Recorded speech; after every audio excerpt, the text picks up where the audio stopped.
Le Coran ou la Bible, qui est la parole de Dieu, c'est le sujet de ce débat d'après-midi.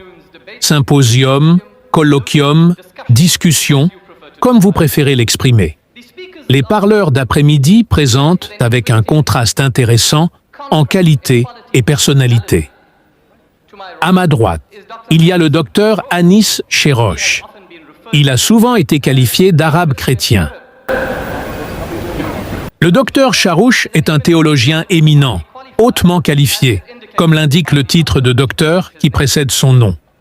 Il est également très compétent au sens pratique du terme en tant qu'évangéliste.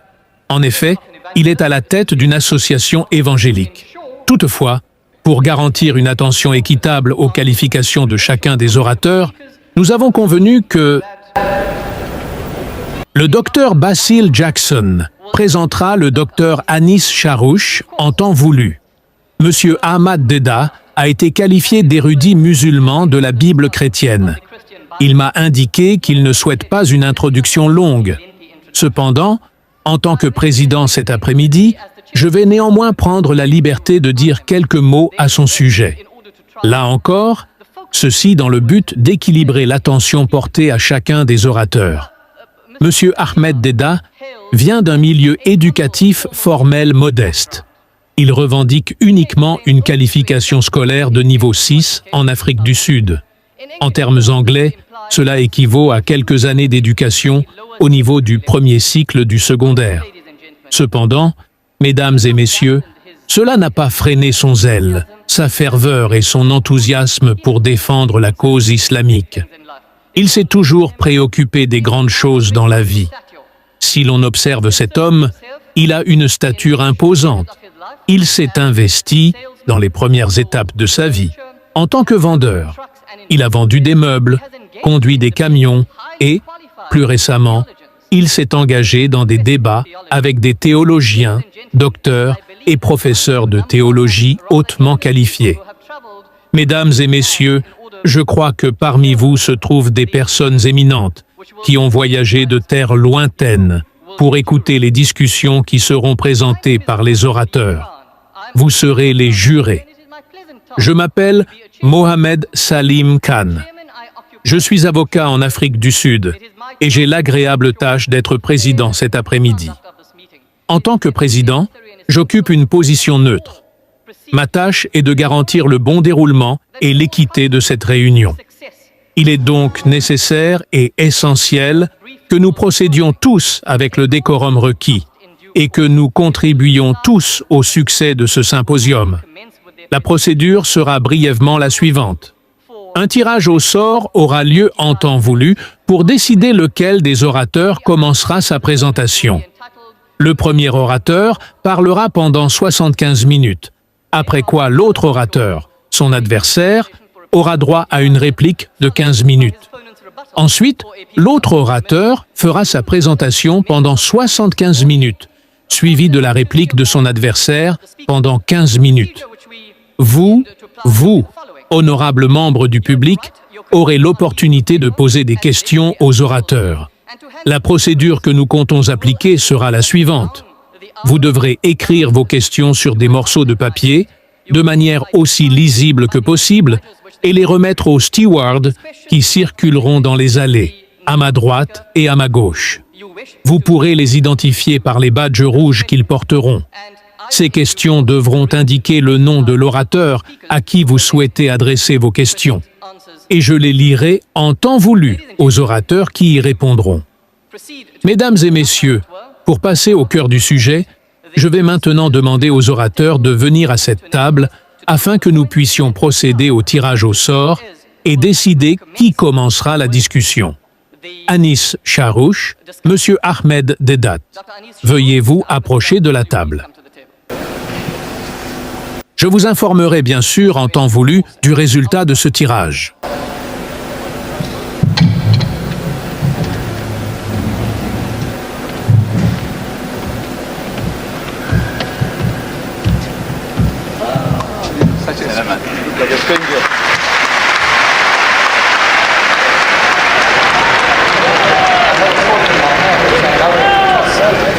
So I suppose you must have mentioned Paul.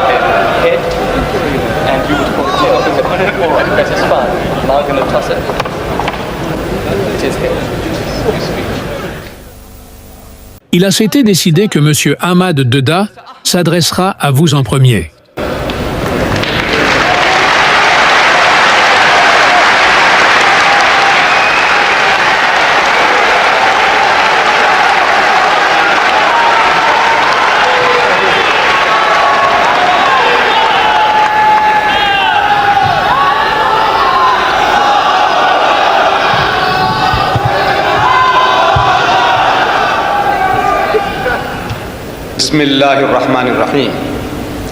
Monsieur le Président, et mes chers frères et sœurs, entre moi, le docteur Charouch et Dieu Tout-Puissant,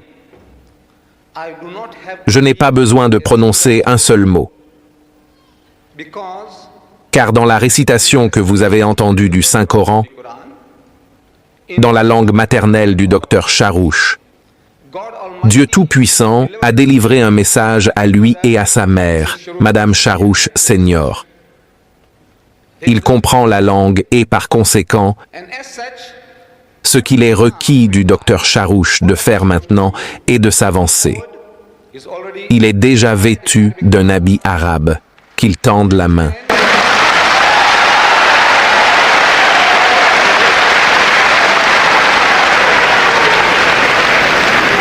Il est déjà vêtu d'un habit arabe, qu'il s'avance, tende la main et prononce la shahada.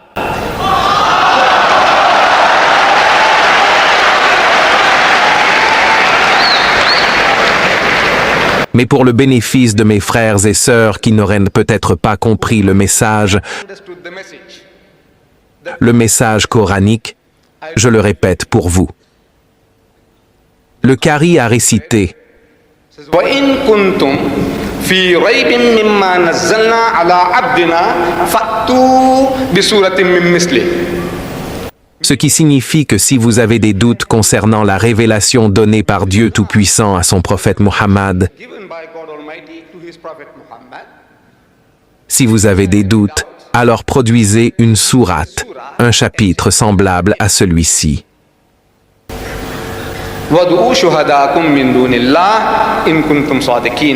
Et présentez vos témoins et vos soutiens, s'il y en a, en dehors d'Allah, pour témoigner. Vous ne pourrez pas le faire. Et vous ne pourrez jamais, jamais le faire.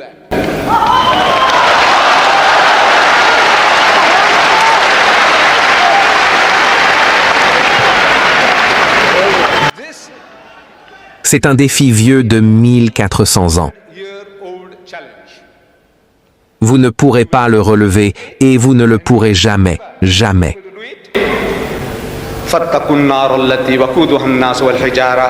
Alors préparez-vous pour le feu dont le combustible est les hommes et les pierres.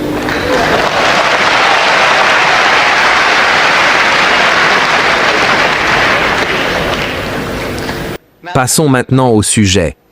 Le Coran ou la Bible. Ce sujet a été proposé par le docteur Charouch.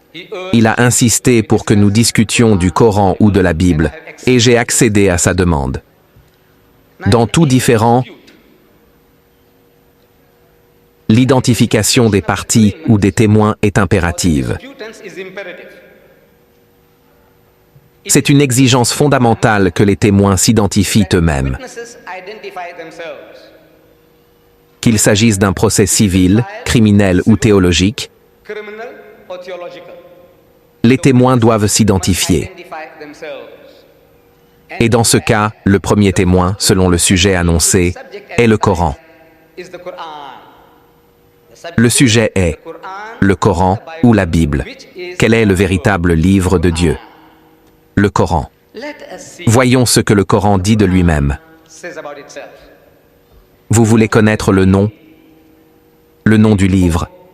Quel est-il? Qui en est l'auteur? Laissons le Coran parler pour lui-même. Dans la sourate Ar-Rahman, c'est le chapitre 55, versets 1 et 2. Allah dit C'est Ar-Rahman, le Dieu miséricordieux. C'est lui qui a enseigné le Coran. Le nom du livre est le Coran, et la source de la révélation est Dieu Tout-Puissant. Le Coran parle pour lui-même. Certains d'entre vous, mes frères, je vois que vous fumez, s'il vous plaît. C'est un sujet très sérieux. Il est contre les règles de cette assemblée de fumer. Veuillez éteindre vos cigarettes.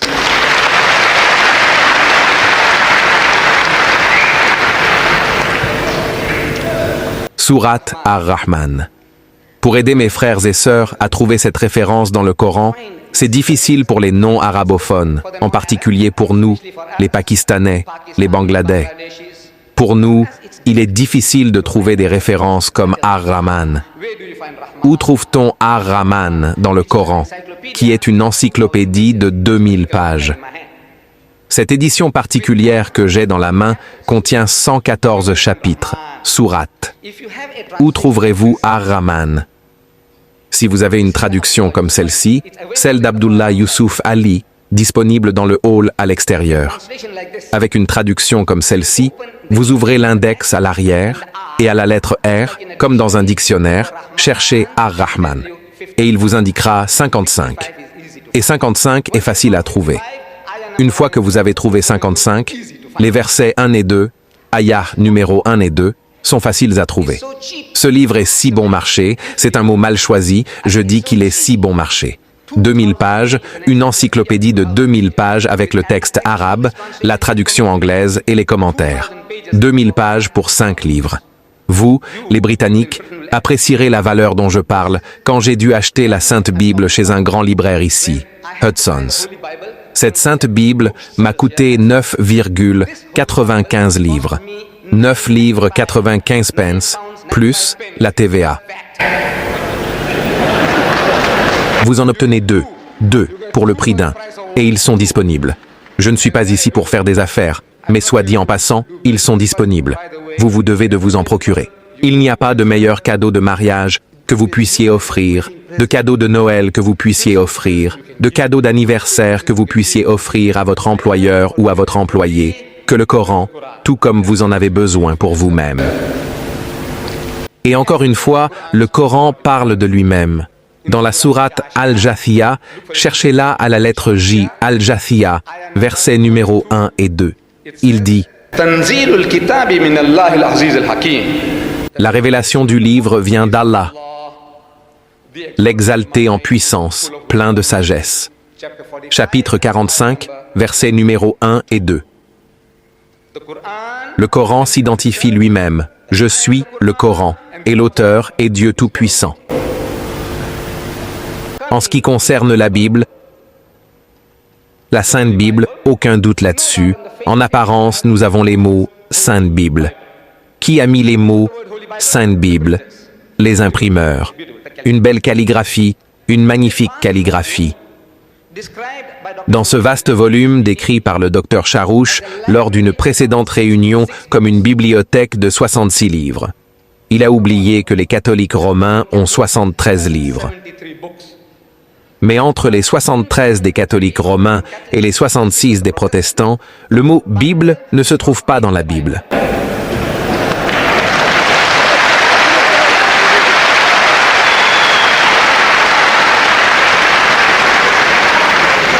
C'est une situation étonnante. Le témoin n'a pas de nom. Il est anonyme. Dans cette vaste encyclopédie, le mot « Bible » ne se trouve pas dans la Bible. C'est un mot inventé.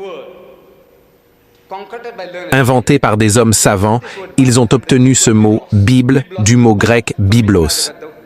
Biblos signifie « un livre ». De là, ils ont tiré le mot « Bible ». Bible signifie « un livre ». Ce n'est pas un nom. Mais aujourd'hui, nous l'utilisons comme un nom propre. La Sainte Bible, mais le mot « Bible » n'est pas dans la Bible. Et la Bible ne dit pas « Je suis le livre de Dieu ». Nous prouverons le contraire. Mais voyons ce que les chrétiens eux-mêmes disent de ce livre saint. J'ai ici un livre. La Bible est-elle la parole de Dieu? Avec un grand point d'interrogation. Cette question est posée par le docteur Graham Scroggie et il est publié par l'Institut Moody Bible. Ils ne sont pas un peuple Mossad en Amérique, mais le nom des imprimeurs est l'Institut Moody Bible. Ils ont imprimé ce livre. L'objectif est de prouver que la Bible est la parole de Dieu. Et dans ce livre, avant d'en venir à cela, j'ai répondu à ce livre dans un livret de ma plume intitulé « La Bible est-elle la parole de Dieu ?» Ce livret était censé être distribué à chacun d'entre vous. Si vous ne l'avez pas reçu, je m'assure que vous en receviez un en sortant. Si vous ne l'obtenez pas, procurez-vous-en un au Centre de propagation islamique à Birmingham. C'est absolument gratuit. Ce livret vous donne une idée de ce qu'est la Bible, de ce qu'est la Taurat, de ce qu'est le Zabour, de ce qu'est l'Injil. Voyez-vous, en général, les musulmans ne savent pas, bien que nous disions croire en la Taurat, croire en le Zabour, croire en l'Injil, ce que ces mots signifient, le musulman ne le sait pas vraiment. Donc, si vous voulez savoir, voici un livre qui vous expliquera tout cela en détail. Mais revenons aux chrétiens eux-mêmes. Que disent-ils de ce livre saint? Le docteur Graham Scroggie, il cite, aux pages 22 et 23, un certain docteur Joseph Parker. Joseph Parker. Qui dit ceci pour prouver que la Bible est la parole de Dieu? Quel livre est la Bible? C'est typiquement américain. Vous savez, cette manière de dire, quel groupe fantastique, quel groupe magnifique de personnes. Vous savez, quel groupe fantastique de personnes. Quel livre est la Bible? En matière de variété de contenu. Vous savez, la variété est le sel de la vie.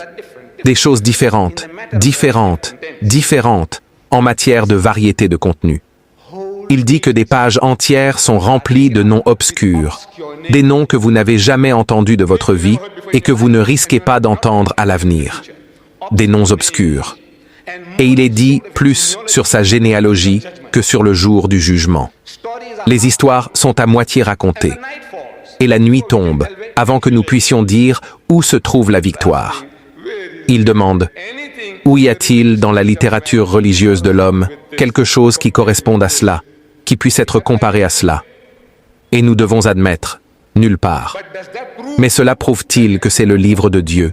C'est ce que nous allons analyser. Phrase par phrase, tout ce que cet homme dit, analysons les implications sérieuses de ses propos. Comme cela, il captive, il hypnotise les gens avec des mots. Un magnifique collier de mots, mots, mots, mots, qui ne signifie rien. Écoutez, il dit, des pages entières sont remplies de noms obscurs. Vous ne savez pas de quoi il parle. Alors, voici une page de la Bible. Je vais lire ces noms obscurs. Des noms dont je suis sûr qu'aucun d'entre vous n'a jamais entendu parler de sa vie, et que vous ne risquez pas d'entendre à nouveau, même si vous vivez jusqu'à 100 ans. Écoutez, cette traduction conserve le ton, le style et les nuances du texte original, tout en restant claire et précise en français. Si vous souhaitez une continuation ou une analyse plus approfondie, faites-le moi savoir. Ludim, Anamim, Lehabim, Naphtuhim, Patruzim, Kasluhim. Non, je ne lis pas hors contexte ici. Je lis simplement un verset tiré de Première Chronique, chapitre 1, verset 11. Je veux savoir s'il y a une seule personne dans cette vaste audience qui a déjà entendu ces noms auparavant. Veuillez lever la main. Une seule personne parmi vous qui a entendu ces noms. Ludim, Anamim, Lahabim, Naphtuhim, Patrusim, Kasluhim.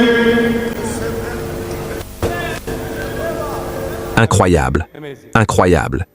Cela vient du livre saint. Dieu Tout-Puissant a pris la peine de faire dicter cela pour vous, et personne ne l'a entendu. Vous savez, je lance un défi. Je défie mes frères et sœurs. Si vous pouvez trouver quelqu'un avec son certificat de naissance de l'IPCI d'ici la fin du mois, portant les noms Ludim, Anamim, Lahabim, Naphtuhim, Patrusim, Kasluhim, 100 livres pour chacun. N'importe qui avec ces noms tirés de la Sainte Bible, n'importe qui, produisez un certificat de naissance.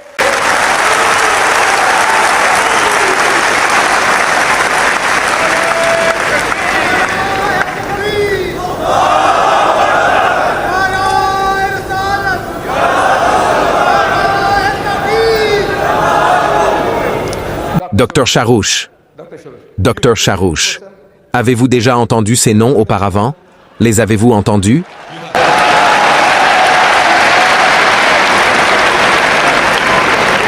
Vous savez qui ils sont. Vous savez qui ils sont. Le docteur dit qu'il sait qui ils sont. Nous l'acceptons. Vous voyez? Si vous me croyez, vous êtes meilleur que moi. Vous l'avez. J'avais un docteur palestinien. Je donnais un aperçu de ce discours aux Émirats arabes unis. Et le président de la réunion était le docteur Mouawiya Choumar. C'était un Palestinien, musulman. Musulman, palestinien. Et je demande au docteur, « Docteur, avez-vous déjà entendu ces noms auparavant ?» Il a répondu non. Alors j'ai dit, « Honte à vous. » J'ai dit, « Honte à vous, pas au docteur Charouch. Je veux dire au docteur Mouawiya Choumar. Vous voyez, il est un musulman arabe palestinien. Alors j'ai dit, « Honte à vous. » Il a répondu, « Pourquoi honte à moi ?» J'ai dit, « Ce sont vos ancêtres, car la Bible dit que ce sont les ancêtres des Palestiniens, et le Palestinien ne le savait pas. »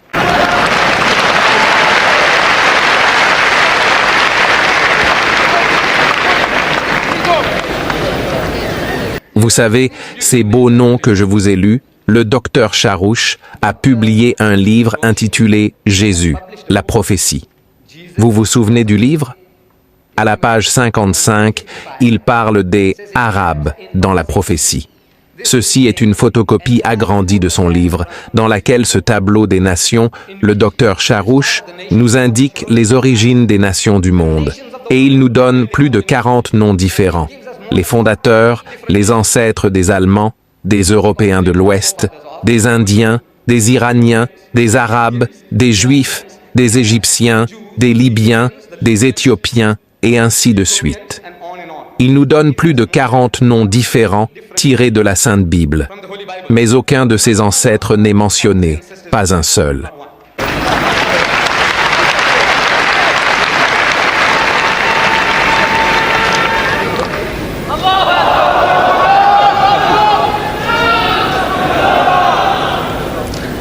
Revenons à notre docteur Joseph Parker. Il dit que l'on parle davantage d'une généalogie que du jour du jugement. Dieu Tout-Puissant devrait être intéressé à nous parler, à nous informer sur le jour du jugement. Vous devrez faire face à votre Seigneur. Un tiers du Saint-Coran, un tiers, traite de la vie future. Le ciel, l'enfer, le jour du jugement. Un tiers. Notre docteur Joseph Parker se vante qu'il est dit plus dans la Bible sur la généalogie que sur le jour du jugement. Voyons si ces paroles sont véridiques. J'ai apporté avec moi 2 généalogies. Généalogie signifie votre ascendance, l'ascendance d'une personne, votre père, votre grand-père, votre arrière-grand-père, et ainsi de suite. D'où venez-vous? En voici une. La généalogie de Jésus-Christ, telle qu'elle est donnée dans l'évangile de Saint Matthieu.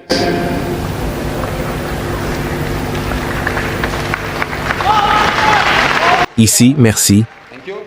Voici une autre généalogie de Jésus-Christ.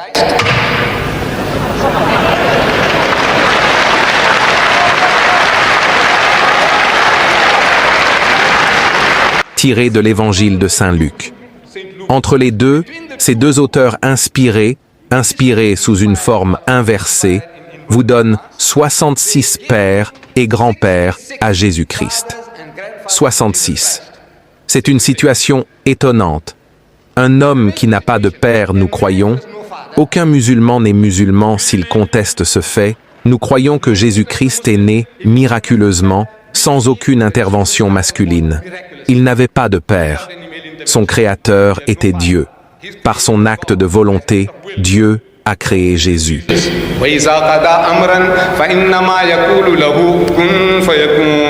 Dieu Tout-Puissant dit que lorsqu'il veut créer quelque chose, il le décrète simplement. Et la chose vient à l'existence, sans père, né miraculeusement. Matthieu et Luc nous donnent 66 pères et grands-pères pour un homme qui n'avait pas de père. Et ils disent, Ils disent dans cette généalogie, il n'y a qu'un seul nom commun à ces deux listes. Il y a deux listes distinctes, mais un seul nom est commun aux deux. Et c'est Joseph le charpentier. Et Joseph le charpentier n'était pas censé être là. Un homme qui n'est pas censé être là est présent. Fin. On nous dit que le père de Joseph le charpentier, selon Matthieu, le nom du père de Joseph, le grand-père de Jésus, était Jacob. Et Luc nous dit que le grand-père de Jésus était Élie. Contradiction. Dès le départ, l'homme qui n'est pas censé être là est là. Et pour son grand-père, il y a 6 contradictions de ce type rien que dans la généalogie.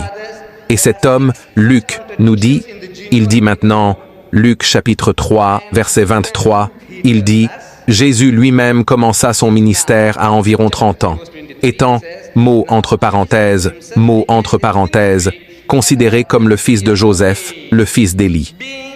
Il est le fils de Joseph, mot entre parenthèses, considéré comme. Bien sûr, le docteur vous expliquera d'où viennent les parenthèses. Vous voyez, dans les codex dont les chrétiens se vantent au British Museum, le codex Sinaiticus, le codex Alexandrianus, le codex Vaticanus, les mots considérés comme n'y sont pas. Alors, ils les ont mis entre parenthèses pour aider le lecteur en disant « Regardez, il n'est pas réellement le fils de Joseph ». On supposait, les gens pensaient que Joseph le charpentier était son père supposé. Ainsi, les mots sont entre parenthèses, mais dans les 2000 langues différentes du monde, en arabe, en ourdou, en gujarati, en zoulou, en afrikaans, les mots considérés comme sont là, mais les parenthèses sont supprimées.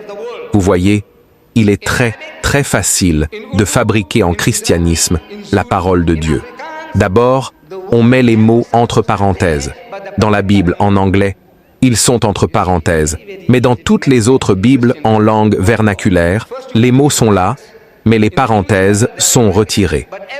En d'autres termes, ils vous disent que ce sont les paroles de Luc, ce qui signifie qu'elles sont la parole de Dieu. Voilà comment les paroles sont fabriquées. La parole de Dieu, qui n'est pas la parole de Dieu. Ainsi, Allah dit, « Allez vers ceux qui écrivent le livre de leurs propres mains, puis disent, ceci vient d'Allah, afin qu'ils en tirent un petit profit, une petite récompense par leur manipulation. Malheur à eux pour ce que leurs mains écrivent, et malheur à eux pour ce qu'ils gagnent. » Ce ne sont pas les paroles de Dieu. Les histoires, poursuit le docteur Joseph Parker, les histoires sont à moitié racontées, et la nuit tombe avant que nous puissions dire où se trouve la victoire. Cela signifie que nous ne savons pas où est la tête ou la queue, de quoi il s'agit vraiment. Comme c'est beau.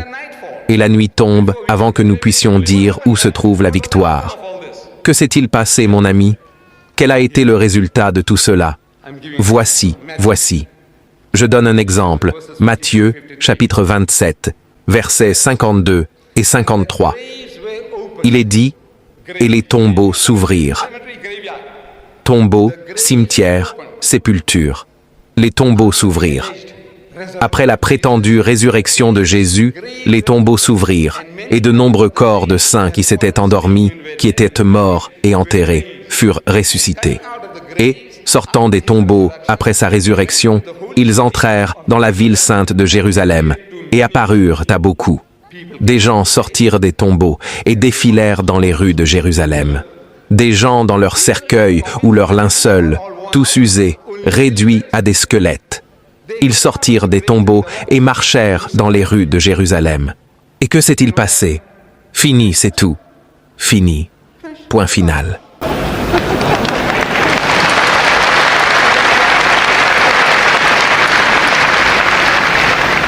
Écoutez, quand des gens sortent des tombeaux et marchent dans les rues de Jérusalem, sûrement que des gens les ont vus. Et c'est une nouvelle. Cela deviendrait une nouvelle mondiale, vous savez. Si des gens sortaient des tombeaux à Birmingham, je vous assure, ce serait une nouvelle mondiale. Marchant dans les rues de Birmingham, enveloppés dans leur linceul, ce serait une nouvelle. Mais parmi les 27 livres du Nouveau Testament, seul Matthieu rapporte cela. Personne d'autre ne l'a vu. Personne n'en a entendu parler.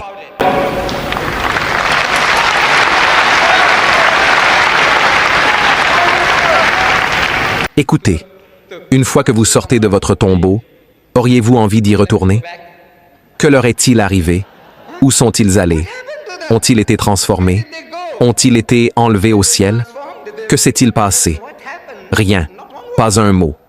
Sûrement, si vous sortiez de votre tombeau après votre mort, vous aimeriez aller retrouver votre femme, non? Une seconde fois, avoir une seconde chance. Ainsi, les histoires sont à moitié racontées, et la nuit tombe avant que nous puissions dire où se trouve la victoire. Y a-t-il quelque chose dans la littérature religieuse de l'homme qui puisse être comparé à cela? D'accord, d'accord, il n'y en a pas. D'accord, mais cela prouve-t-il que c'est la parole de Dieu? Non.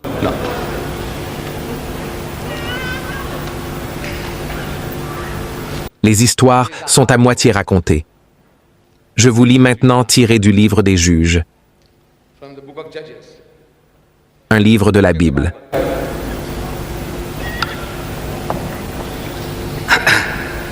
Après lui, Juges, chapitre 3, versets 30 et 1. Après lui était Shamgar, fils d'Anath, qui tua 600 hommes des Philistins. Un seul homme. Il tua 600 des Philistins. Un seul homme. Avec un aiguillon à bœuf. Aiguillon à bœuf.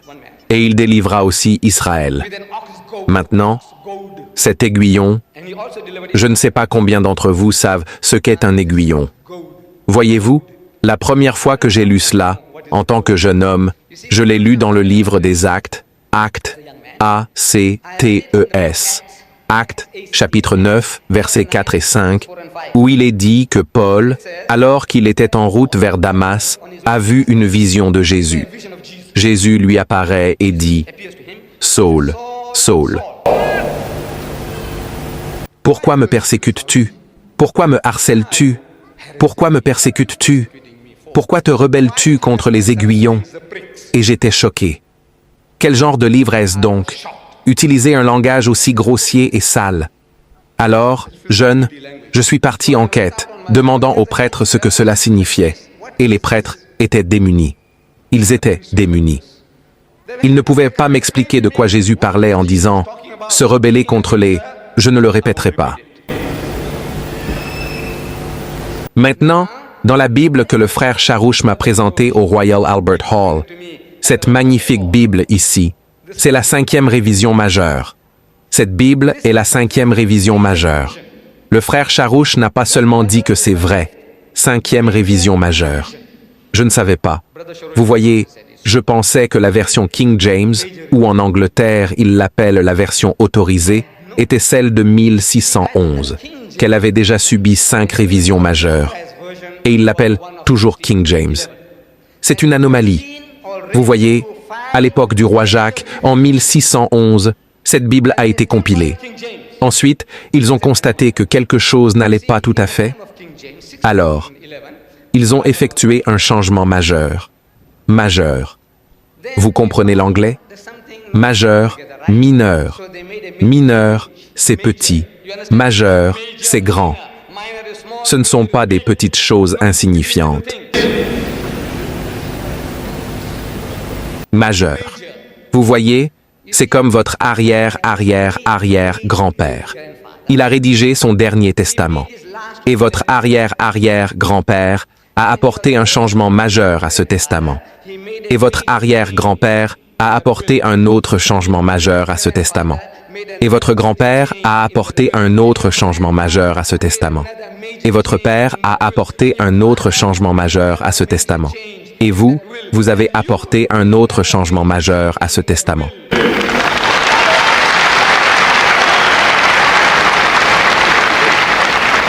Et vous insistez encore pour dire que ceci est l'original.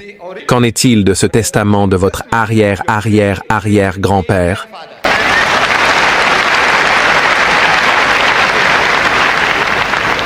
Utilisation étonnante du langage.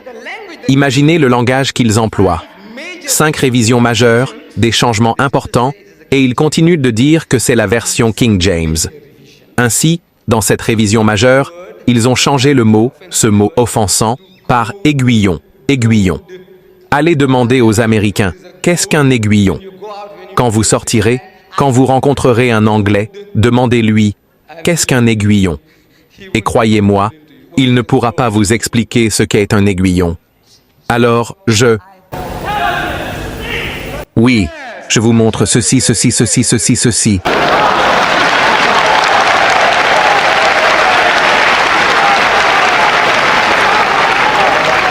Merci beaucoup, mes chers frères et sœurs.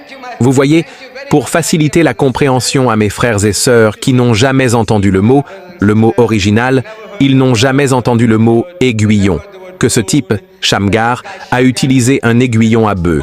Alors, je l'ai apporté pour vous.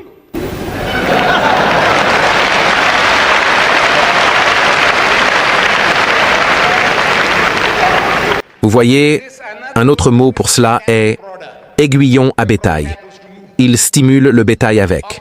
Aiguillon à bœuf, aiguillon à bétail. Bâton à pointe.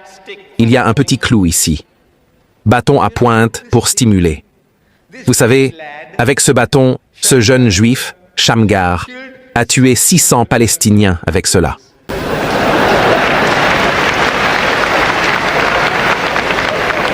Vous savez, vous ne pouvez pas détruire 600 bonhommes de neige avec ça. Vous le savez? Cet objet se casserait au bout de 600 coups. C'est un miracle. C'est le miracle. C'est un miracle. Nous devons accepter cela, vous voyez. C'est maintenant programmer les gens. Si un jeune juif peut tuer 600 Palestiniens, que faisaient les Palestiniens? Écoutez, les insensés, ils ne pouvaient pas fuir. Ils ne pouvaient pas courir pour sauver leur vie. Qu'attendaient-ils? Où étaient-ils? Et où ce type les a-t-il frappés avec cet aiguillon pour en tuer 600? 1, 2, 3, 4.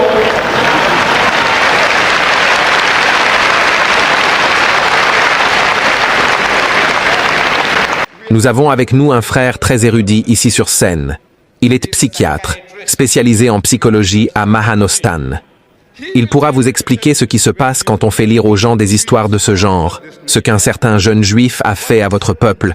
600 d'entre vous avec ce bâton, votre psychologie, votre mentalité, ce qui leur arrive. Je vais vous démontrer ce qui se passe réellement. Ce n'est pas la fin.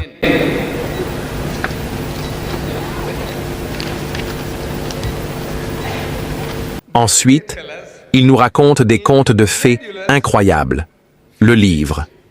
Il est dit ici qu'un autre jeune juif, nommé Samson. Vous avez entendu parler de Samson? Samson et Dalila. Vous connaissez l'histoire que Cécile DeMille a rendue célèbre? Samson et Dalila. David et Bethsabée. Vous connaissez les histoires, les films. Ce type, Samson. Je lis cela dans le livre des Juges, chapitre 15, versets 15 et 16. Il trouva une mâchoire fraîche d'un âne. Une mâchoire d'âne, il l'a trouvée. Fraîche, fraîche. Il tendit la main, la prit, et tua 1000 Philistins avec la mâchoire d'un âne. C'est bien plus impressionnant, car, voyez-vous, notre frère est palestinien, il devrait le savoir. C'est maintenant une programmation qui a lieu. Regardez, magnifique. Un jeune juif avec une mâchoire d'âne, il tue 1000 Palestiniens. Je veux savoir ce que faisaient les Palestiniens. Vous savez ce que représentent 1000 personnes? Tuer 1000 personnes avec une mâchoire d'âne, et qu'ont-ils fait? Je dis, écoutez, si ces 1000 personnes avaient craché sur lui, le type aurait été étouffé. Vous ne pouvez même pas cracher, vous ne pouvez même pas fuir. Ensuite, vous dites que c'est un miracle. Le bâton est un miracle et la mâchoire d'âne est un miracle. Vous savez, nous devrions aller dire aux Israéliens qu'ils perdent leur temps avec ces bombes à fragmentation américaines. Vous savez, à Beyrouth, ils commencent à éliminer les Palestiniens pour de bon. La solution finale.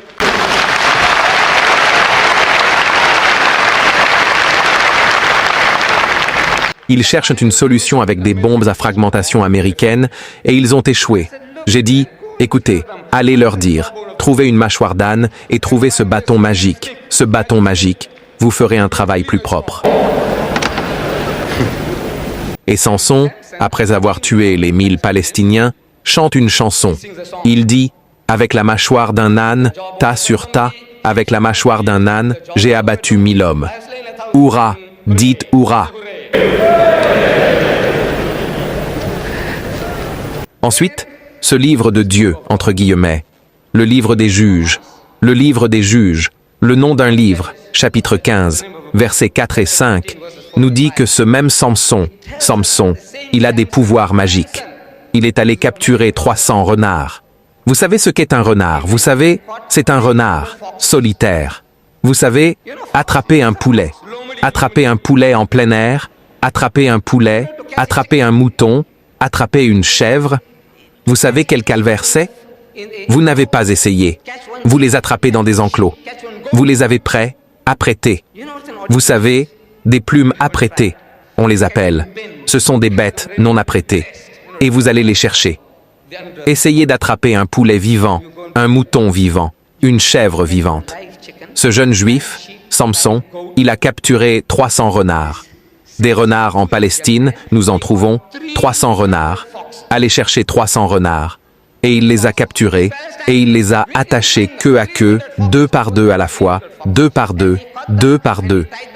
Il ne précise pas mâle ou femelle, 2 par 2, 2 par 2, 2 par 2. Il a fait 150 paires de mâles et de femelles. Il les a attachés, et ils ont coopéré. Les renards ont coopéré. Des chiens apprivoisés et des caniches. Vous savez, les caniches, ces petits chiens minuscules.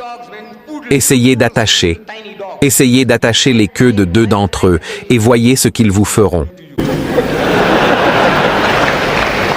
Mais Samson, voyez-vous, il avait ses pouvoirs magiques. Il les a capturés et il les a attachés queue à queue et il a mis du feu entre les queues, et ils ont coopéré. Et il leur a dit, allez dans les champs des Palestiniens. Et ils y sont allés. Et ils ont détruit les champs, les vignes des Palestiniens.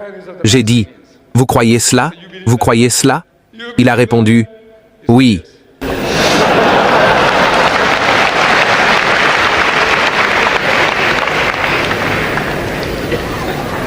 Vous savez, aujourd'hui, un autre jeune juif, Sylvester Stallone, il incarne Rambo 3.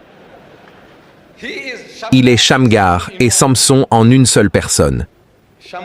Shamgar et Samson en une seule personne. Rambo 3.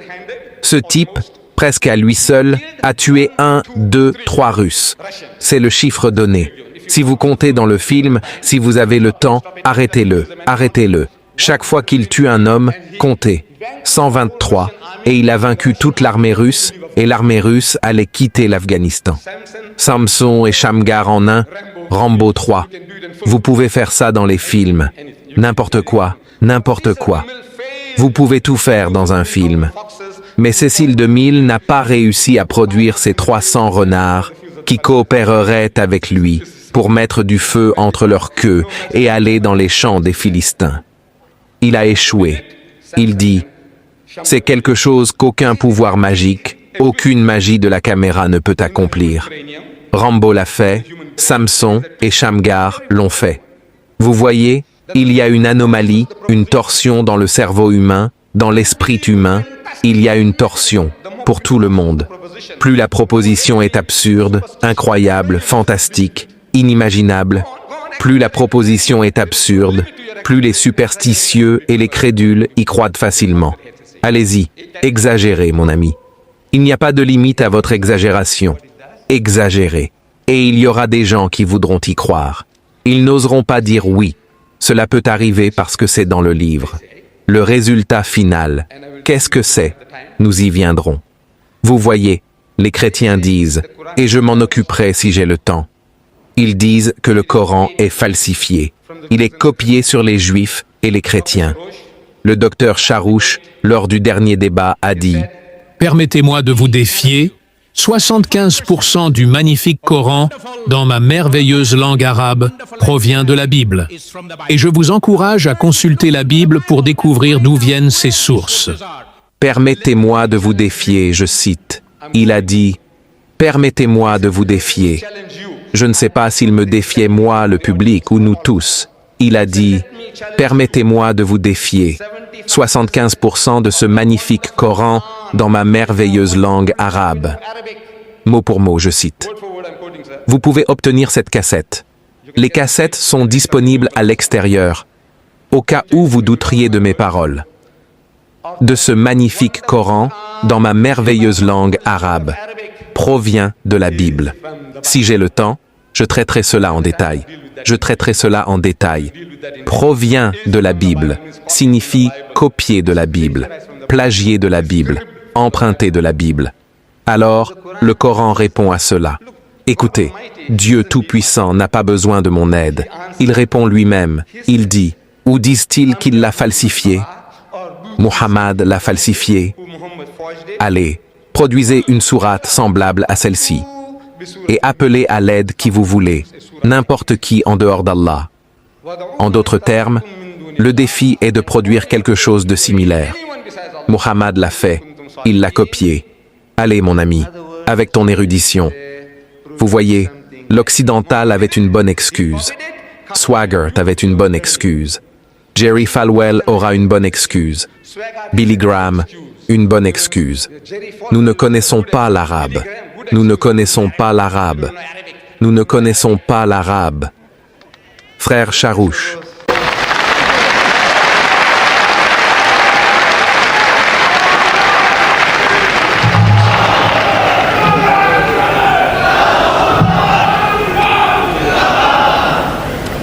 Le docteur Charouch n'a aucune excuse. Voyez-vous, merci mes frères. Le docteur Charouch n'a aucune excuse. Il est un arabe de naissance. Il n'est pas un musulman converti au christianisme. Il est né arabe, et son peuple était chrétien avant l'islam. Rendons-leur cet hommage. Comme il s'en est vanté à Birmingham lors d'une de mes réunions, il a dit « Il y a 10 millions de chrétiens arabes.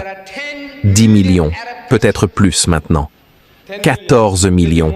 14 millions de chrétiens arabes. Je suis ouvert à être corrigé. C'était 10 millions sur la cassette. C'est passé à 14. C'est tout à fait acceptable. Ce sont des chrétiens arabes.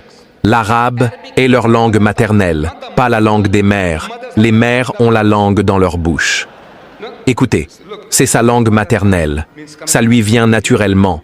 Et le défi est là depuis 1400 ans. Produisez un chapitre semblable. Le frère dit qu'il le fera. Nous attendons avec impatience d'écouter le chapitre qu'il aura produit, Inch'Allah.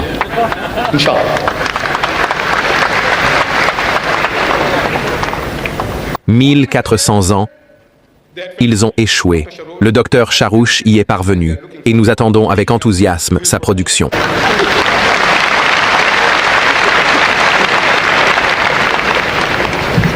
Copier, copier. Je demande, qu'y a-t-il à copier? Qu'avez-vous qui vaille la peine d'être copié? Selon l'un des plus grands évangélistes, un télévangéliste en Amérique, il dit, il écrit un livre sur l'inceste. Vous savez ce qu'est l'inceste? Je ne vais pas vous ennuyer avec ça. L'inceste, voyez-vous, quand vous couchez avec la femme ou la fille de quelqu'un d'autre, avoir des relations sexuelles hors mariage, c'est de l'adultère ou de la fornication.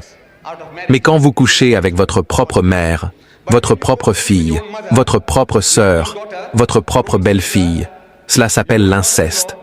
Il y a 10 cas d'inceste dans ce livre de Dieu. 10. Les types et les types d'inceste que vous pouvez commettre. Un manuel, si vous voulez savoir quel type, et en conséquence, dans mon pays, les Blancs d'Afrique du Sud, la plupart sont chrétiens. 8% de tous les Blancs en Afrique du Sud commettent l'inceste avec leurs propres filles. Et 13% des Américains commettent l'inceste avec leurs propres filles.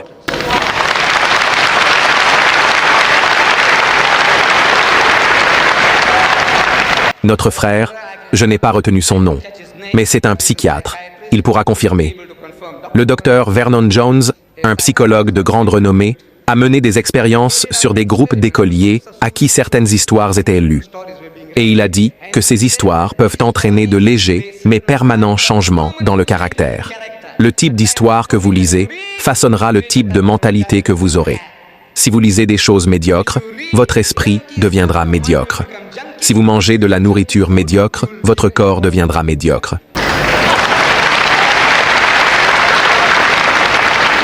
Incroyable. Parmi les 10 cas d'inceste, Muhammad n'en a copié aucun.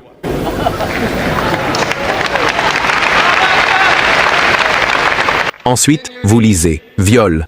Non seulement le viol, mais comment violer votre propre sœur, si vous le souhaitez, c'est expliqué en détail si vous voulez violer votre propre sœur. L'un des fils de David vous donne l'exemple. Ce que vous devez faire si vous voulez violer votre propre sœur. Le viol en bande est là. Un fils va cohabiter avec 10 des épouses de son père, 10 d'affilée. Je vous le dis, c'est dans le livre saint. Une dame chrétienne ici au Royaume-Uni, a écrit une lettre. Elle dit « Interdisez ce livre, interdisez la Bible.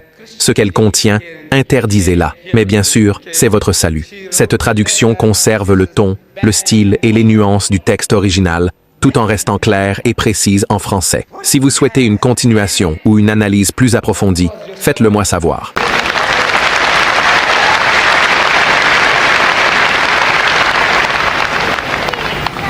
Dans le livre du Dr Charouch, Jésus, la prophétie et le Moyen-Orient, à la page 35, il nous donne une liste de choses qu'il cite, tirée de Écouter l'Amérique par Jerry Falwell, et il nous présente une liste du taux de criminalité, montrant comment il a augmenté en Amérique. Ceci est tiré de son livre. Le type de choses que vous lisez, voilà ce que vous lisez et le résultat. Livre des juges, un livre de la Bible, chapitre 16, verset 1. Auditeurs attentifs, soyez vigilants. Alors, Samson se rendit à Gaza. Vous connaissez Gaza? Là où ces enfants palestiniens luttent pour leur liberté, vous les appelez terroristes, ces petits-enfants sont fauchés, 250 sont déjà morts. Enfants palestiniens. Ainsi, Samson se rend à Gaza, la même Gaza, et il vit une prostituée, une putain, une femme de mauvaise vie, et il entra chez elle. Point final. Allez, venez me dire maintenant, qu'est-ce que cela vous enseigne? Samson va à Gaza, il voit une prostituée, une putain, une femme de mauvaise vie, et il entre chez elle. Point final. Rien de plus. Il n'y a pas un seul mot rédempteur, ou une phrase concernant ce que cet homme a fait, ou peut-être était-ce une prostituée palestinienne. Alors, cela ne signifie rien. C'était une Palestinienne. Peut-être que si elle avait été une prostituée israélienne, cela aurait eu une signification. Elle n'était pas israélienne. Ainsi, Dieu ne lui a pas donné le sida, ne lui a pas donné de maladie vénérienne, ne lui a pas donné de kumburia, rien, rien, rien. Il est un grand héros. Il est allé à Gaza et il est entré chez elle. Les Bibles modernes disent qu'il a passé la nuit avec elle. Quoi? Alléluia. Alléluia, alléluia. Que faisait-il? Passer la nuit avec une prostituée, toute la nuit. Que faisait-il? Alléluia. Écoutez, quelle est la morale? Vous voyez, Ian Fleming, il a écrit ce 007, James Bond. Je ne sais pas si vous l'avez vu. On m'a dit que, partout où il va, il voit une belle femme, il couche avec elle. Où qu'il aille, c'est comme manger des cacahuètes. Où qu'il voit une femme, je demande à Ian Fleming, demandez-lui, d'où a-t-il tiré cette idée? Ici. Le livre vous le dit. Ce type va à Gaza, il voit la prostituée. Tout un ensemble. Il dépeint Dieu tout-puissant comme un barbier. Vous, barbier, ceux qui coupent les cheveux. Il est dit ici, livre d'Isaïe, le livre d'Isaïe, le prince des prophètes. Vous avez dit le 5e évangile, Isaïe, le livre du 5e évangile. En ce jour-là, le Seigneur rasera avec un rasoir loué. Le Seigneur, c'est Dieu, rasera avec un rasoir loué.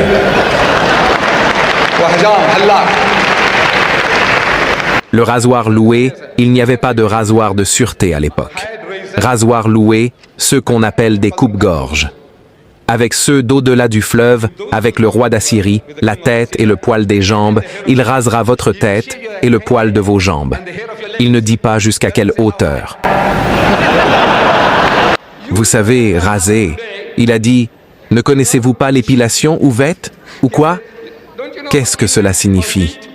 Vous savez, en Angleterre, mon ami, vous voyez ces publicités tous les jours.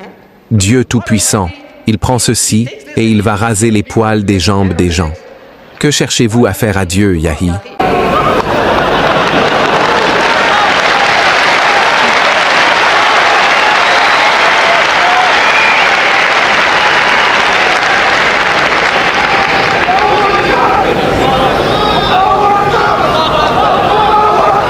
Voici encore plus d'absurdités insensées à propos de Dieu.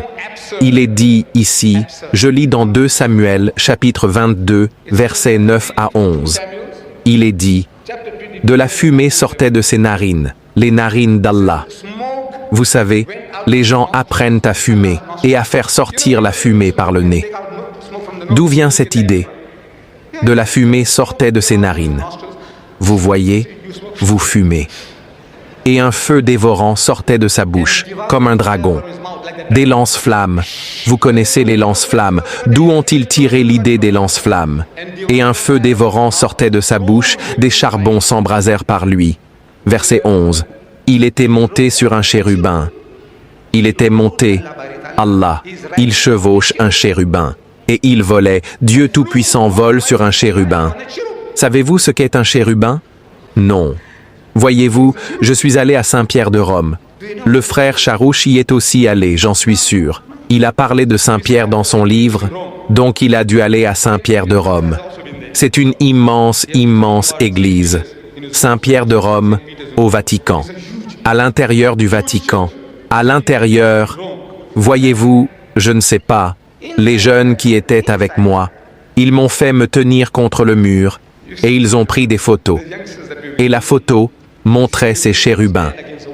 Chérubin est le pluriel de chérubin. Chérubin, ce qui signifie de jeunes anges gracieux. Voyez, les anges sont des femmes magnifiques avec des ailes. Dans les dessins, les œuvres d'art occidentales, vous trouvez des femmes magnifiques, bien proportionnées. C'est du 36, 24, 36. Anges matures. Et les chérubins, ce sont des jeunes créatures. Vous trouvez cela dans le dictionnaire pauliniste. Ils vous donnent une définition. Un ange enfantin, un ange juvénile. Chérubin. Donc, l'image est là. Je sais, pour que vous puissiez tous la voir, je pense qu'une fois que ce sera sur vidéo, vous pourrez voir ce marbre rose coton. C'était en marbre, couleur chair. L'avez-vous vu? Ce sont des filles absolument nues, en marbre, du marbre couleur chair. Dans le Saint des Saints, elles ont des ailes. C'est tout. Sinon, elles sont nues. On peut voir les seins, les mamelons et les fesses. Et si vous touchez les fesses, des millions de mains sont passées sur ces fesses. À cause de l'éclat sur ce marbre, on peut deviner que tout le monde qui passe veut toucher ce marbre. Et il y a un éclat, vous savez, ce type de brillance sur le marbre qui pourrait vous donner un choc électrique si vous le touchez. Dieu Tout-Puissant, imaginez, il chevauche ces choses, ces jeunes filles, jeunes chrétiennes. Ils ne connaissaient pas l'hélicoptère, ce Dieu qui est le nôtre. Ils ne connaissaient pas les soucoupes volantes. Ils chevauchent des petites filles. Que faites-vous? Quelle moquerie faites-vous de Dieu? C'est ce qui blesse le musulman. Vous vous moquez de Dieu. Et Dieu vous a dit cela. Il vous dit d'écrire sur des petites filles, des filles nues. C'est une honte. C'est une honte.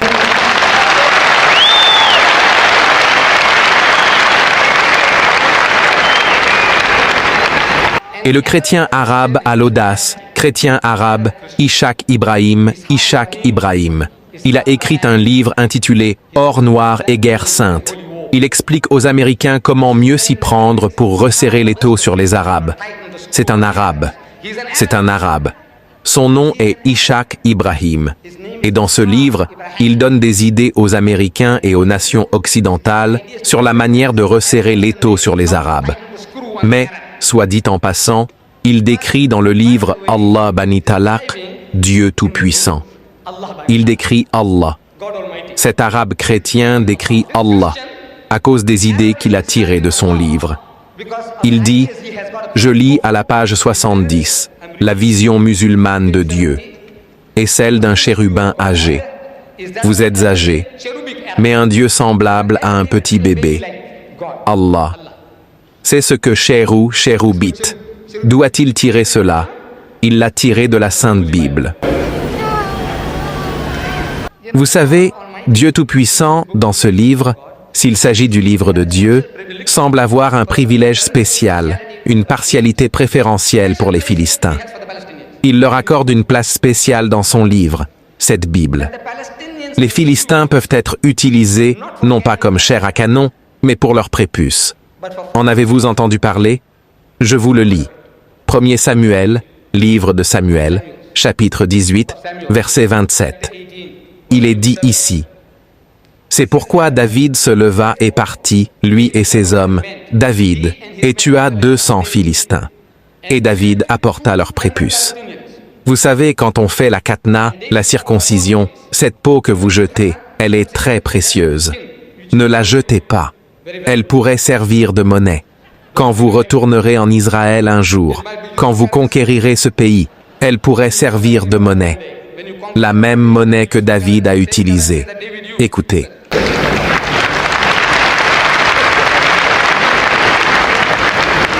Il tua 200 Palestiniens. David apporta les prépuces et ils les comptèrent intégralement. Comptage complet, il les compta. 1, 2, 3.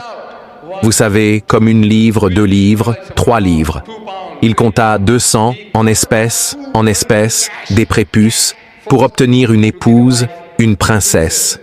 La fille de Saül, Michel, il paya avec les prépuces des Palestiniens, utilisées comme monnaie.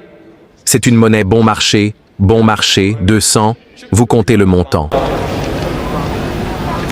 Et Dieu Tout-Puissant, une sorte de prédilection spéciale, je ne sais pas quel genre de choses les aime tant, les Palestiniens. Et Moïse, je lis dans le livre des Nombres, chapitre 31, versets 15, 17 et 18. Et Moïse leur dit: avez-vous laissé toutes les femmes en vie? Toutes les femmes, vous les avez laissées en vie? Maintenant, tuez tous les mâles parmi les petits. Chaque enfant mâle parmi les petits des Palestiniens, tuez-les. Et tuez chaque femme qui a connu un homme intimement. Si une femme a déjà eu des relations sexuelles avec un homme, tuez-la aussi. Mais gardez en vie pour vous-même toutes les jeunes filles, pas les petites. Les petites sont un fardeau. Il faut les nourrir et les élever. Pas le temps pour cela. Mais gardez un œil pour vous-même. Toutes les jeunes filles palestiniens qui n'ont pas connu d'homme intimement. C'est l'instruction donnée aux soldats juifs sur le terrain. Maintenant, quand ils voient une jeune fille palestinienne, comment peuvent-ils vérifier si cette femme a eu des relations sexuelles ou non? Comment vérifier? Le soldat sur le terrain, il ne connaît pas le test de salive. Il n'en sait rien. La seule façon est de violer et d'abuser de ces filles palestiniennes pour vérifier si un homme est déjà passé par elle ou non. Et s'il découvre qu'elle a déjà été utilisée, de seconde main, coupez-lui la tête. Sinon, gardez-les. Et ils ont gardé pour eux-mêmes 32 000 filles palestiniennes dont aucun homme n'avait eu connaissance. Après les avoir violées et abusées, ils ont gardé pour eux-mêmes 32 000 filles pour eux-mêmes. Et parmi elles, le Seigneur Tout-Puissant, Dieu Tout-Puissant, devait aussi avoir sa part de chair. Ainsi, il est dit que 32 étaient pour le Seigneur. Je demande, que fait le Seigneur avec 32 filles palestiniennes violées et abusées? Dites-le-moi. Dans le livre de Dieu, Dieu donne des instructions pour que vous alliez vérifier. Dieu parle de cette saleté et de cette ordure. Tuez chaque petit enfant, mâle et femelle, tuez-les tous. Seules les jeunes filles, vous devez les garder, et celles-là aussi, celles qui n'ont pas connu d'homme sexuellement.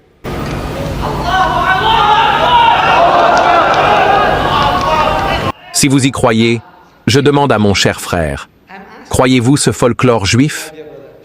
Vous y croyez? Bien sûr, il y croit. Que se passe-t-il? Que se passe-t-il? Cela change votre mentalité.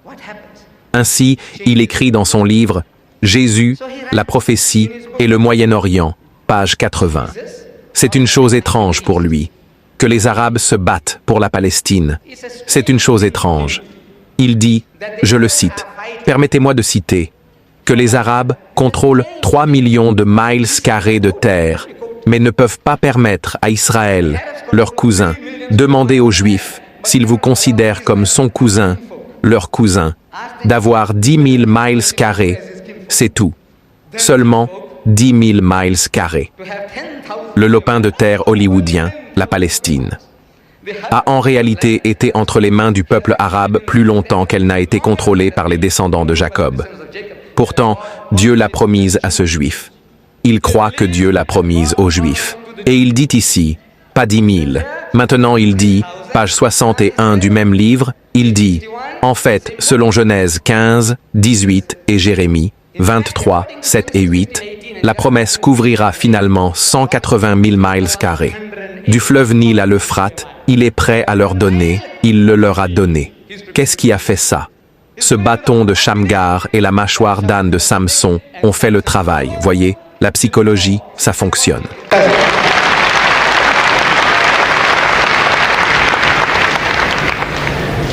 Et qu'en est-il du Sud-Liban? À la page 685, il est dit « Qu'en est-il de l'invasion israélienne du Liban en juin 1982 ?» Le frère Charouch dit « En réalité, le Sud-Liban est considéré, selon les prophéties, comme faisant partie du Grand Israël. Alors, de quoi vous inquiétez-vous? Pourquoi pleurez-vous? Vous, peuple libanais, vous, arabes, de quoi vous inquiétez-vous? Tout cela a été promis aux Juifs. Donnez-le leur. Il verse des larmes prophétiques. Dans son livre, Palestiniens libérés, il pleure, il dit « Plus de 2 millions de mon peuple souffrent. » Je cite « Plus de 2 millions de mon peuple souffrent. Beaucoup sont amers, malades et seuls. Certains sont dans des camps de réfugiés depuis plus de 35 ans. Maintenant, plus de 40 ans. Et plus encore. Son père a été tué par les Juifs. Son cousin a été tué par les Juifs. Mais quel est le résultat final de tout cela? Son peuple souffre, dit-il. Ils sont amers, malades et seuls, dit-il. Il verse des larmes de crocodile pour eux. Et maintenant, il soutient, page 175, il soutient un petit État palestinien en Cisjordanie. Un petit État palestinien en Cisjordanie, avec sa propre force de police. Vous devrez vous occuper de la police de la circulation. Mais, sans armée permanente en Cisjordanie. Pas d'armée permanente. Vous savez, c'est incroyable. Dans le journal de ce matin, le Sunday Times, vous trouvez un écho de ce même sentiment, comme si c'était la voix de son maître. Vous savez, ces vieux disques de gramophone, la voix de son maître. Il a dit, Shamir, il vend exactement la même chose, il l'offre aux Palestiniens. Attendez, mais attendez. Attendez que les élections soient terminées, et ensuite nous vous donnerons quelque chose en Cisjordanie. Laissez-moi lire ces mots. Je ne veux pas mal citer le type. Yitzhak Shamir. Il dit ici, Yitzhak Shamir, le premier ministre israélien, a déclaré aux Palestiniens de la Cisjordanie que le gouvernement pourrait conférer une certaine autorité sur les territoires occupés.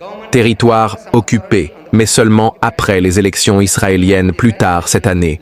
Plus tard cette année, vous avez une chance de voir vos souhaits réalisés. C'est le débat. Est-ce que ce livre est vraiment la parole de Dieu? Alors, c'est naturel. Il faut écouter. Comment ce que vous suggérez, ce que le type dit, peut-il être vrai? Cette chance d'autonomie, une autonomie limitée, gérant tout sur le territoire, sauf la sécurité. Mot pour mot, exactement. Comme si le frère y était allé. Il y est allé assez souvent, peu après la guerre de 1967. Il était là 6 mois après. Après la guerre, la 3e guerre, il était là. Des photos sont fournies.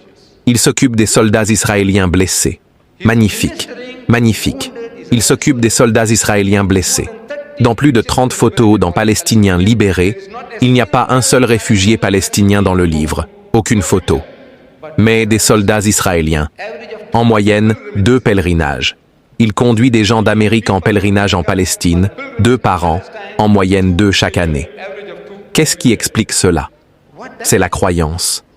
Une fois que vous croyez que c'est le destin de votre peuple de devenir des esclaves, de devenir de la chair à canon et des prépuces pour les Juifs, je dis, maintenant, est-ce le livre de Dieu? Des gens raisonnables, dites-le aux Palestiniens. J'aimerais voir un Palestinien aller dire aux gens à Gaza, allez leur dire. Écoutez, du Nil à l'Euphrate, cela devrait être donné aux Juifs. Le Sud-Liban devrait être donné aux Juifs. Qu'est-ce qui fait ça? Ce livre a fait le travail, un travail magnifique, en asservissant l'esprit des gens.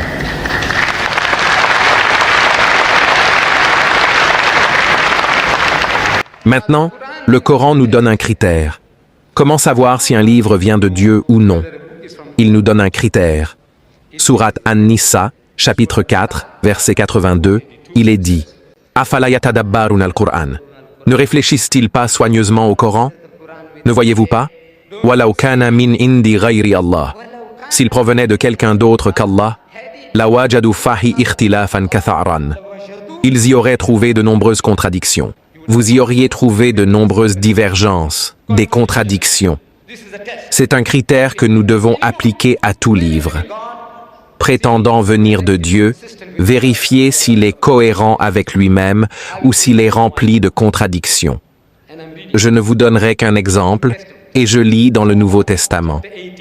Jean, chapitre 18, verset 9. Jean 18, 9. Je cite, « Afin que s'accomplisse la parole qu'il avait dite.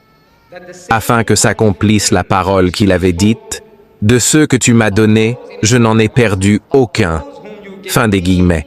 De ceux que tu m'as donnés, je n'en ai perdu aucun. Aucun signifie pas un seul, pas un seul. Qui dit cela? Jésus. Comment le sait-on? C'est entre guillemets.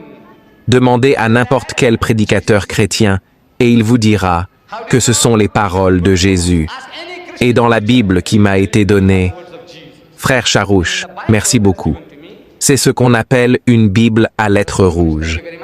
Lettres rouges, ce qui signifie que chaque mot prononcé par Jésus est en rouge. Donc, très facile de vérifier si Jésus a prononcé ces mots ou non. Vous ouvrez Jean, chapitre 18, verset 9, et c'est en rouge, ce qui signifie que ce sont les paroles de Jésus. Dans la Bible, la 5e révision majeure, les paroles de Jésus. Cela signifie qu'il n'en a perdu aucun, pas un seul. Parmi les 12 que Dieu lui a donnés, il n'en a perdu aucun.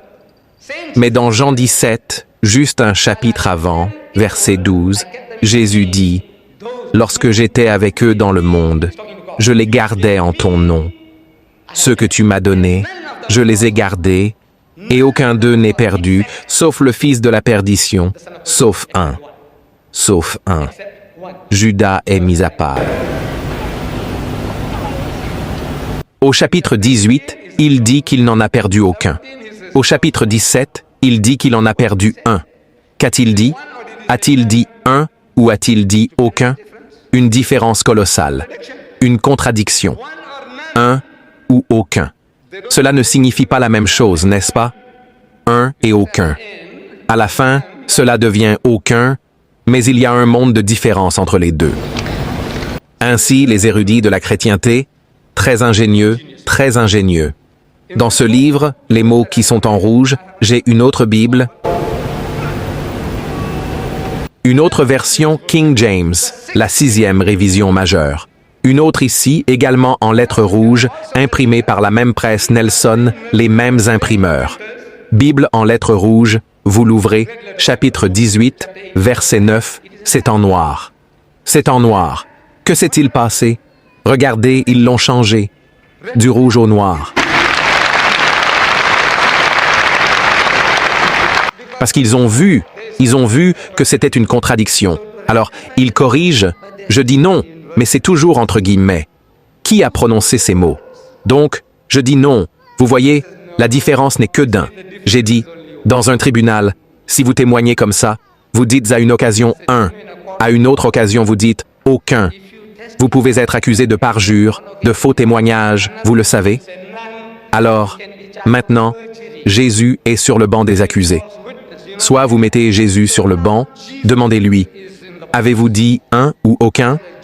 Ou bien ce n'était pas Jésus. Jésus dirait, écoutez, je ne savais rien de tout cela. Alors, vous mettez Jean sur le banc. Et vous avez écrit au chapitre 17, 1, et au chapitre 18, vous avez dit « aucun ». Comment en êtes-vous arrivé là? Mais Jean est censé être inspiré par le Saint-Esprit. Qui est le Saint-Esprit? L'Esprit Saint. Qui est Dieu? Alors, maintenant, Dieu est sur le banc des accusés. Nous le mettons sur le banc. Excusez-moi, monsieur, avez-vous dit au chapitre 17, 1, et au chapitre 18, vous avez dit « aucun ». L'avez-vous dit? Connaissez-vous la différence de sens entre « un » et « aucun » Demandez à Dieu. Écoutez, nous disons que ce n'est pas la parole de Dieu. Voyez, ce n'est pas la parole de Dieu. Nous vous le disons. Mais ce n'est qu'une différence d'un.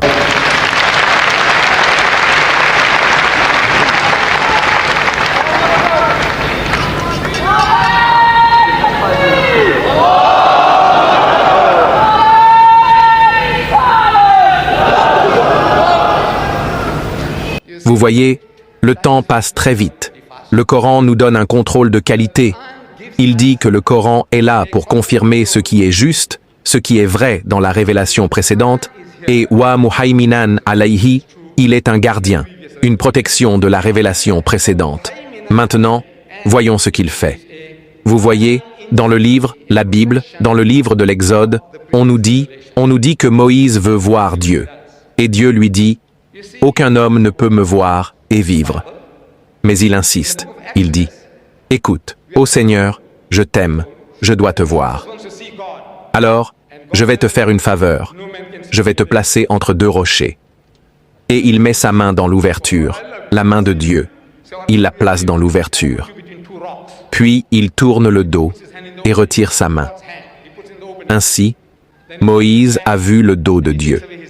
Il a vu son dos.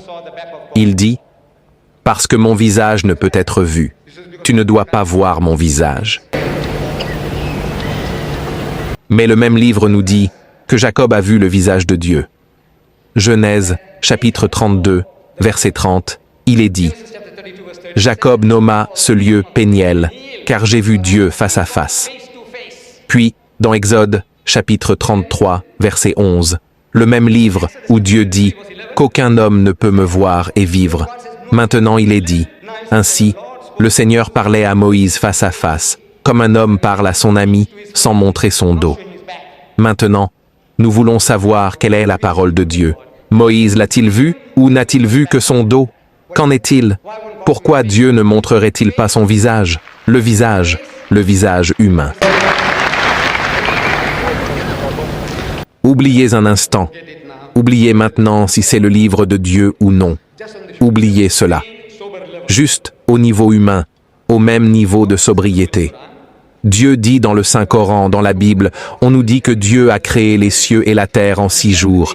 Et le 7e jour, il s'est reposé et a été rafraîchi. Ce qui signifie qu'après 6 jours de travail fatigant, il avait besoin de repos et devait être rafraîchi. Le Coran dit,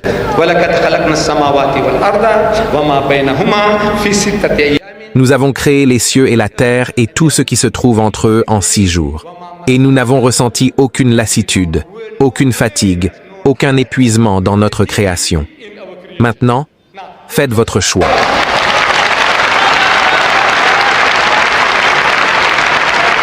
Qui a besoin de repos après 6 jours et doit être rafraîchi?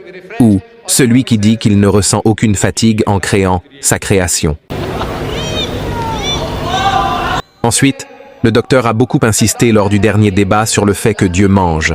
Il dit, vous savez, nous lui refusons le droit, le plaisir de manger. Vous savez, ces 3 anges qui sont venus chez Abraham, et Abraham a préparé la table, un veau engraissé et des gâteaux d'orge, et il les a placés devant eux, et ils ont mangé, dit la Bible. Ils ont mangé. Dieu Tout-Puissant, il a mangé. Un veau engraissé, et les anges, ils ont mangé. Lisez cela dans le Coran, une histoire similaire à propos des anges rendant visite à Abraham. Et ils disent que les anges du Seigneur ne mangent pas cette nourriture. Le poisson royal et le rayon de miel ne sont pas la nourriture de Dieu ni des anges. Faites votre choix, le Coran ou la Bible.